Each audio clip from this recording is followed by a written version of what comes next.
안녕하세요. 모두회사수 김영진입니다. 제 목소리 잘 들리시나요? 오늘은 신입사원이나 경력사원 모두 회사에 처음 입사하자마자 하셔야 되는 일들에 대해서 좀 얘기를 드리려고 왔습니다. 바로 본론부터 말씀드릴게요. 여러분들이 회사에 입사하자마자 가장 먼저 하셔야 되는 건 회사가 자기 자신에게 요구하는 목표를 정확하게 숫자로 알고 계셔야 돼요. 이게 무슨 소리냐고요? 만약에 제가 회사에 입사했는데 마케팅 포지션으로 입사했다면 회사가 나한테 요구하는 성과를 숫자로 정량화하셔야 된다는 얘기예요. 자기 자신이 인스타그램 채널을 운영하는 사람이라면 인스타그램 채널의 목표와 목적이 무엇인지 물어보고 그 목표와 목적이 잘 달성되어 가고 있는지를 어떤 숫자로 계속 쌓아가야 되는지를 그 회사의 상급자, 팀장 혹은 대표이사와 사전에 얘기를 나눠야 된다는 얘기고요. 자기 자신이 만약에 HR 담당자라면요, 회사가 자기 자신에게 기대하고 있는 게 무엇인지 역시 목적과 목표를 숫자로 트래킹할 수 있는 방법을 찾으셔야 돼요. 예를 들어서 회사가 수평적인 조직 문화를 만들고 싶다고 채용했다면요, 수평적인 조직 문화가 무엇인지를 구성원들 개개인들에게 물어보고 기준을 잡는 거죠. 예를 들어 회의 때 많은 사람들이 자기 자신의 의견이나 주장을 편하게 얘기할 수 있는 것을 수평적인 조직 문화라고 정의한다면요, 회의 시간에 모든 사람들이 돌아가면서 각자 준비한 의견을 얘기하게 만들어 주고요, 이렇게 회의를 한 사이클 돌렸을 때 모든 사람들이 충분히 발언했는지를 기준으로 좋은 회의와 좋지 않은 회의를 구분해서 좋은 회의가 운영된 개수를 체크하셔도 되고요.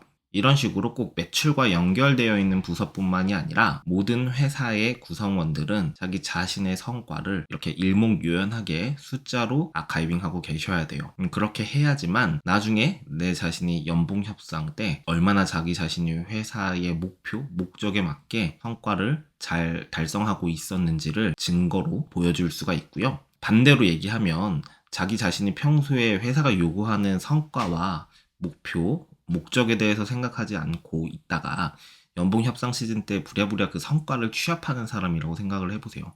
평소에는 내가 어떤 방식으로 일을 해야 회사 성과를 달성할 수 있는지 생각조차 하지 않았던 사람이 막판에 가서 연봉 협상 시즌 때 부랴부랴 그 자기 자신의 성과를 취합하고 있으면 그 사람은 가장 먼저 잃어버리는 게 평판입니다. 여러분들, 평판은 시간이 많이 필요한 작업이지만 잃어버리는 건 한순간이에요. 그러니까 반드시 회사에 첫 출근하시면 자기 자신의 직속 상관이나 대표이사를 찾아가서 구체적으로 어떤 역할을 해야 되는지 성과를 정량화하여 디브리핑 하시길 바랍니다. 그리고 주어진 업무를 완벽하게 처리하는 것을 기준으로 시간을 한번 재보세요. 자기 자신이 하루에 최대치로 작업할 수 있는 작업의 양이 어느 정도인지 하루빨리 확인하셔야 합니다. 그리고 다른 사람의 작업량과 한번 비교해보세요.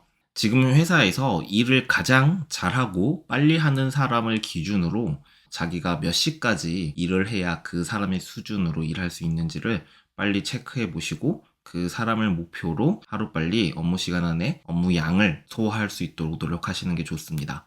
이걸 기준으로 자기 자신이 업무를 했을 때 야근을 하게 되더라도요, 처음에 너무 실망하시거나 야근에 대해서 너무 안 좋은 마음을 가지지 않으셨으면 좋겠어요. 결국 어떤 사람은 야근을 하지 않아도 자기 자신의 업무를 소화하는 반면 지금 아직 입사한 지 얼마 안 된 자기 자신은 야근을 해야지만 그 업무를 소화할 수 있다는 얘기잖아요.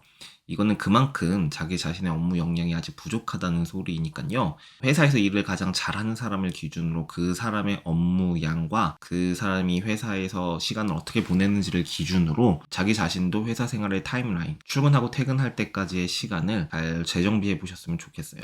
예를 들어서 자기 자신이 디자이너인데요, 마케팅 회사에 취업해서 하루 동안에 자기 자신이 만들어야 되는 단컷 배너 소재가 하루에 1개라고 쳐볼게요. 그런데 먼저 입사한 다른 사람은 똑같은 시간에 저보다 광고 배너를 5개, 6개씩 더 작업하고 있다면 자기한테 주어진 업무의 양이 하루에 1개라고 하더라도 그 업무를 늘려서 5번, 6번 작업할 수 있도록 업무를 베리에이션 할 수 있어야 돼요. 가령 자기 자신에게 주어진 업무의 양이 하루에 1개라고 하더라도요, 스스로 새로운 일을 기획해서 그것과 유사한 작업을 최소 5개 정도는 반복 작업해 보셔야 된다는 얘기예요. 그렇게 작업을 했을 때 실제 걸리는 시간이 하루에 몇 시간 정도인지를 재보셔야 하고요. 그렇게 했을 때 일을 가장 잘하는 사람을 기준으로 자기 자신이 몇 시에 퇴근하는지를 한번 비교해서 분석해 보실 필요가 있습니다.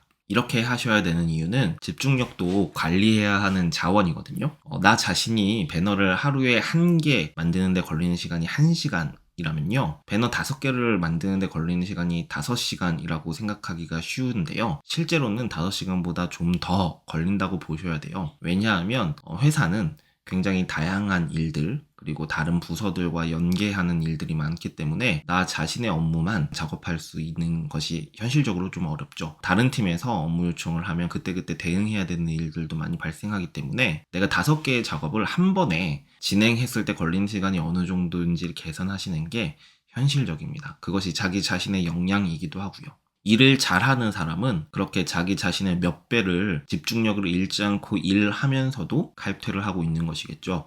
그러니까 그 사람을 롤모델로 그 사람처럼 작업량을 늘려 나가시려는 노력을 하셔야 된다는 의미예요. 특히 초보자들이 많이 놓치는 부분이 있어요. 자기 자신에게 주어진 업무 일정이 내가 생각했을 때보다 조금 여유가 있더라도요. 그 일정을 전부 다 활용해서 작업을 한다고 생각하시면 안 돼요.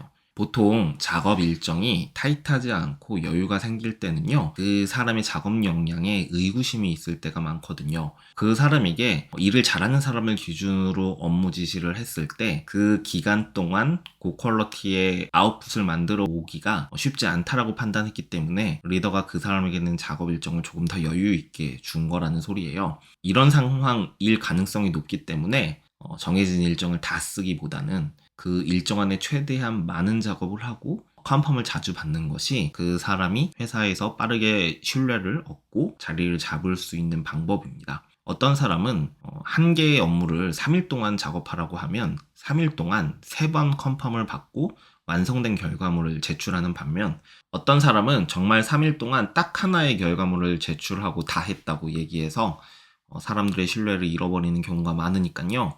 여러분들 일정이 여유 있다고 판단하실수록 그 기간 안에 최대한 많이 보고를 올리고 피드백을 받을 수 있도록 일정을 잘 조율하시길 바래요. 이런 방식으로 일정 안에 최대한 많이 보고하고 결과물의 완성도를 올리려는 노력을 하시면 업무 하나당 들어가는 시간이 조금씩 줄어들고 줄어든 시간만큼 지금 하고 있는 작업의 퀄리티를 올릴 수 있기 때문에 반드시 이런 방식으로 연습을 해보시길 바라고요. 이렇게 작업하는 방식이 바로 여러분들의 신뢰와 평판을 올릴 수 있는 방법이에요. 그리고 제발 지금까지 일해왔던 결과물들을요, 꼭 기록하고 쌓아두시길 바랍니다.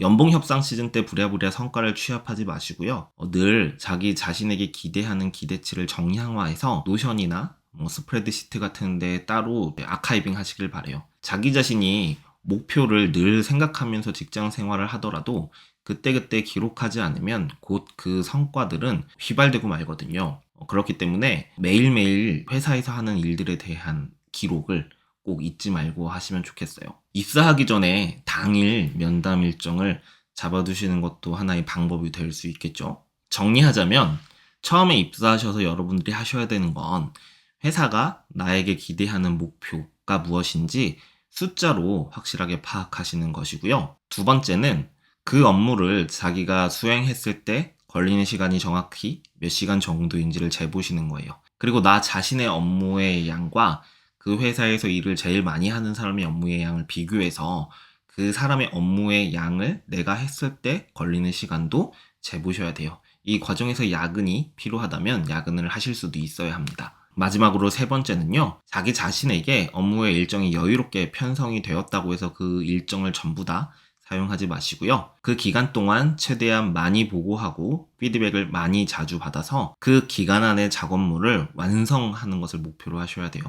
데드라인에 걸쳐 작업물을 딱 한 번 보고하게 되면 추가로 수정 일정까지 편성될 가능성이 높으니까요. 여러분들 자기 자신의 여유 일정을 꼭 이렇게 타이트하게 스스로 관리하실 수 있었으면 좋겠습니다. 그러면 오늘은 여기서 마치도록 하고요.